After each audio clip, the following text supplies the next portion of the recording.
টি-20 match হচ্ছে একটা momentum খেলা।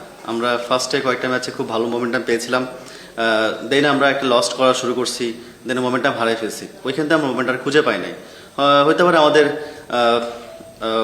আমাদের কিছু ঘাটতি অবশ্যই থাকে, এটা আমরা যারা অ্যানালাইস্ট আছে তারা ফাইন্ড আউট করবে অবশ্যই। এবং আগামী দুটো ম্যাচ আছে, ইকুয়েশন যাই হোক চেষ্টা করবো দুটো ম্যাচ আমাদের পারফর্ম করে ভালো খেলার জন্য।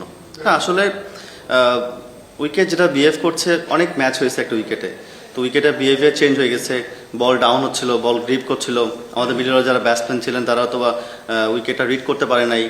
আমাদের যে উইকেট, আমাদের আজকে উইকেট ছিল 150-এর, আমরা 30 রান বা 20 রান শর্ট ছিল, তো আমরা মিডল ওভারে ওরকম আহামরি খেলতে পারি নাই, ডট বেশি হয়ে গেছে, হয়তো আমরা 150 করতে পারি না। বাট আমাদের আজকে যে উইকেটটা অনেক টায়ার উইকেট, কারণ আমরা অলমোস্ট 8টা ওভারে ম্যাচ খেলছি একটা উইকেটে, আলাদা উইকেটেও। তো আমাদের যে উইকেটটা এটা আজকে 150-এর উইকেট ছিল, বাট আমরা গত দুইবার চেস করতে পারছিলাম না।